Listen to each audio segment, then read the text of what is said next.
On this episode of Grassroots Garage, we have part 2 of our special series with Paul, aka the Dentist, and his one-of-one Phase 4 GTHO Falcon. We were absolutely overwhelmed by the response to part 1 of this series, that we hope to become an ongoing conversation about the history of this amazing car. So many comments came in just showing how much love there was for the Phase 4. There were a lot of comments ranging from the car should be driven more to the car shouldn't even be towed uncovered. So we're sure you're all happy to know the Phase 4 is home, safe and dry. This vehicle has been resprayed twice and undergone some extensive restoration work. So one road trip isn't the worst thing, given it does get street driven and it has done laps of Eastern Creek. I saw many comments addressing the one-of-one claims stating there were 4 vehicles made. As detailed in the 1987 issue of Super Ford magazine, then again in issue 5 and 131 of Australian Muscle Car, Paul's was the only vehicle to go down the Broadmeadow production line and receive the GTHO stamp on the compliance plate as a road car. In fact, the 3 GTHO race cars had GT and Ford dots on the compliance plate. They were GTs delivered to Ford Special Vehicles, which was at Lot 6 on Mahoney's Road. The GTs were then stripped of the factory GT parts before having HO parts installed. And actually, it was an interesting read stating that these boxes of parts were then delivered back to Broadmeadow to then be put on other GTs. So hopefully that clears up a little bit of the reasoning behind why throughout these episodes we'll refer to Paul's Phase 4 as a one-off vehicle and refer to the 3 race cars as a set, all 4 being absolute gems and super rare cars. So why did Ford send Paul's GTHO down the assembly line? To answer that, we have to take you back to the golden age of motorsport. And one word, homologation. Back in the good old days, to race a car at Bathurst, the manufacturers had to produce at least 200 road-going examples. That meant punters like us had a chance to own the same cars they raced at Bathurst. I reckon if you want to fix motorsport, you got to bring back homologation and carburetors and grid girls in roller skates. On one special day, Ford Australia sent Paul's GTHO Phase 4 down the production line as part of a time and motion study in preparation for the next 190-something to go down the line. How many cars went down the assembly line on that special day? Where are they now? Sorry, no answers yet. The dream is that we find more people with first-hand knowledge, and as it comes up, we'll share it with you. Ford Australia had likely ordered many of the parts that were needed for the GTHOs, and my understanding is most of those parts ended up on the RP083 cars. The most pressing question we'll be hovering over the comments section for at this stage is exactly how this one-off vehicle ended up at Jack Brabham Ford and subsequently sold to John Hemphill. Given Jack Brabham's standing in the motorsport community and close relationship with Ford leadership, it's fair to assume he had the required pull to land this car. Or was it slightly more cloak and dagger than that? Was this car essentially snuck out of Ford and handed over to Jack Brabham Ford? Because where are the rest of the cars that went down the production line? On this episode, we hear some history of the car and Paul tells us how he came to own it, including a phone call to Ford confirming its authenticity. Then there's the Ford representative inquiring as to the location of the car. Insinuation that if Paul wasn't quick, Ford Australia might be keen to beat him to the purchase. And I rang Ford the next morning to confirm what it was, and then I sort of got the runaround from the guy. He wasn't unpleasant, but he wanted to know more about the car, where it was and why I was asking about it. And eventually he came out and he told me it was quite a unique car. It was a Phase 4 XA GTHO. That was sort of the clincher. I didn't have anything in writing, but when I heard that, I sort of sent one of the girls over to the bank and we paid a deposit on the car at that time, just after lunch on the Monday. There has been so much amazing research into the Phase 4 cars. I just want to acknowledge all those people that have put in the time to share stories about these cars. At least 6 magazines feature the cars, as well as some great websites and Facebook sites dedicated to the cars, and it's just an amazing wealth of knowledge. We're all about sharing stories of cars and the people that own them in the most positive way we can. Just look at these photos of Paul, Andrew and the Guru Dean working on the Phase 4. I look at these pics and I'm so jealous of the time they're having. Hard work with a few laughs thrown in, maybe a cheeky beer. It's what it's all about.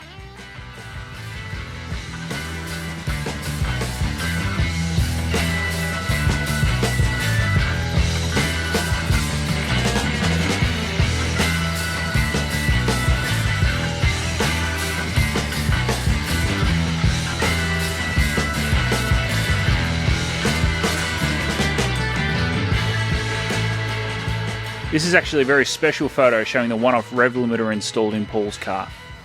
Here's Dean doing his best impersonation of a Cleveland 351. Get out of the engine bay, mate. I like to think that straight after this photo, he's been working on the car all day, working hard. He does a big drag of the dart and then drops a mighty double dragon. There's so much more to share about the Phase 4, so please make sure you leave a positive comment for Paul. I'm honoured to be able to share this story with you, and I want him to see that we appreciate him telling it. Again, this will be an ongoing conversation, so we'd love to hear from people with a deeper understanding of exactly what happened. For now, please enjoy Paul giving us a deep dive into his history of the car. Paul Tobin, we're talking about the Phase 4. Just a little bit of follow-up from our trip to Bathurst. Basically, a rundown on the history of the car as we know it, some relevant dates. Well, the car was actually ordered in May 72 and delivered in 17th of January 1973. So there was a fair time lapse. Usually that's a longer time period, but I think you would equate that to the muscle car scare that occurred at the time. It was delivered to Jack Brabham Ford at Greenacre, and it was sold to John Hemphill on the 26th of March 1973. So about 2 months it sat over there for the price of $4,220. The car, John was a good friend of Jack Brabham, and of course he used to go down and have the cars periodically serviced. And just some interesting from the logbooks, the first service was on the 10th of April 1973, and the car had done 1,158 miles.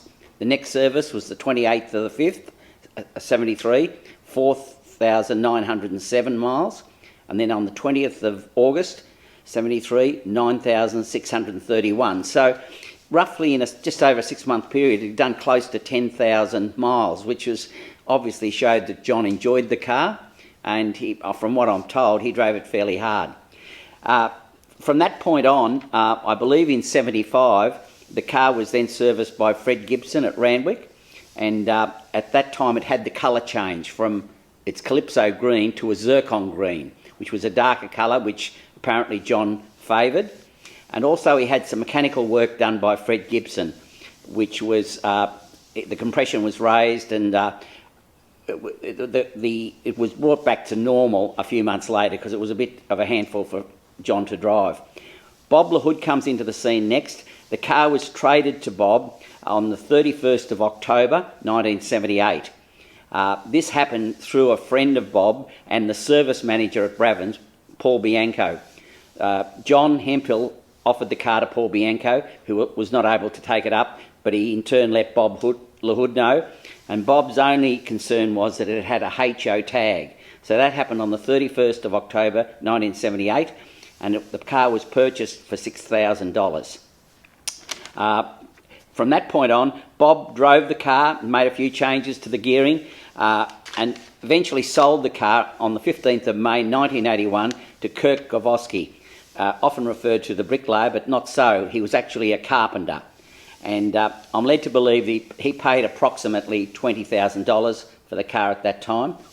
There's some dispute. It could be $16,990, but it was in that price range. And Kurt owned the car for approximately 19 months, but found it impractical given the nature of his work. He sold the car back to Bob LaHood on the 3rd of January 1983.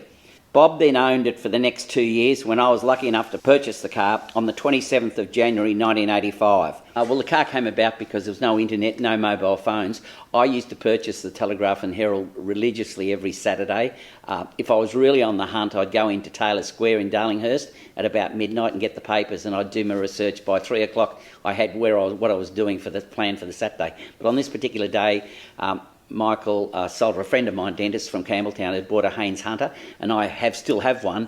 I had one, and the same one at the time. I purchased the papers, and then I went to Silverwater boat ramp to wait for Mick to come down with his boat, and I was going to help them unload it and just go for a run in the harbour. And I was cruising through the for sales, and I saw the ad for the Phase 4, which I dismissed. It didn't ring a bell that I should jump in the car and find a red phone box. I noted it, and I thought, probably not. So that they arrived. We spent the day down on the harbour, mainly at Watson's Bay, having a few beers. We came back, loaded the car and the boat on the trailer, and I then got the phone number and I rang this phone number, and it was about 4:45, and the guy wasn't really appreciative that I was calling up about the car so late in the afternoon, but he told me it was the car and that he'd leave my number with the boss and he'd get back to me tomorrow, which was my landline. And the following day, it was Bob LaHood that phoned me and agreed to meet me on the Sunday afternoon, and I actually saw the car for the first time. It was like it appears on all the stands. I think everyone's seen the pictures on the ramps, that's exactly how it looked. I didn't test drive it, but I took the details down and I rang Ford the next morning to confirm what it was, and then I sort of got the runaround from the guy. He wasn't unpleasant, but he wanted to know more about the car, where it was and why I was asking about it. And eventually he came out and he told me it was quite a unique car. It was a Phase 4 XA GTHO. That was sort of the clincher. I didn't have anything in writing, but when I heard that, I sort of sent one of the girls over to the bank and we paid a deposit on the car at that time, just after lunch on the Monday. And then I think the next day, the car was picked up by a guy that used to work for me in the detailing side of the business we had. And that's the story of how it all happened. So you reckon that Ford guy, they were sniffing around, they were going to grab it if you... Well, they were interested because no one knew, but I was actually giving the details, and when he looked it up, it was what was on the XA GTHO. Say it was $20,000. It sounds so cheap now. It's a lot of money. It was a lot of money. I was ridiculed for paying that sort of money. There's a picture in Roy's book when I drove over to the Borg's house on the weekend, I think after... I'd had it for 1 week and I took it over there, and they were Dennis was constantly telling me how I'd been had. There was no such thing, that the last HOs were Phase 3s, but he couldn't understand the compliance plate. It looked too original, but he said there's probably people who can make them look original nowadays, so you've probably been taken, you spent a lot of money, you should have only paid about $9,000 at the most for an XA, he said, and that would have had to be in concourse condition, and this one wasn't. So he said, you've been completely taken. So I've always said to Dennis I had the last laugh, and he acknowledged in the end that I got it right, but it took a long while to convince people. Absolutely.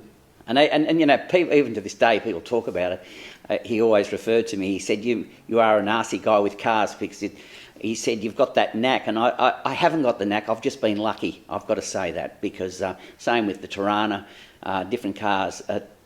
There's a lot of cars that have got a lot of doubtful history to them. But fortunately, this car, and that's what I can't believe, it's still being preserved to this day with the majority of original parts. Obviously, the doors, we'll show you those. We've got the bonnet and a scuttle panel, and there's different doors. There's a door in the corner over there, one of the original doors, and it's quite dusty at the moment, but I've saved that. I didn't save all of them, but Dennis was able to source new old stock, so we were lucky. That's why the car looks in such pristine. We had a little work done on the electric windows the other day, and a good friend of ours, Bruce, commented how clean inside the doors they were for a car of this vintage, but they were new old stock, and the car's seen so little mileage, and that explains the condition of it. All the original books you can sort of see, they're in good condition. They're still covered, as you can see, but surprising, but no pages, they've aged a little bit. This is just some bookmarkers, even the name of the reps at the time. Oh, wow. I was worried about Bathurst because it's the first time I'd taken the car out, apart from the All-Ford Day in 2018. But the trip went seamlessly thanks to Andrew and Luke and yourself and the boys, Popco that came along and their sons, Bailey. It was a composite effort. The guys made it all happen so seamlessly, and it was just a pleasure in the end. Nothing went wrong, and it's just a great memory that I have. And it's one of those things that will never be repeated in my lifetime. And hopefully a few people can see the end of pictures thanks to your work, Peter. I'm filming the car on the trip up and during the day, and it's just a nice reflection to have on it. Yeah.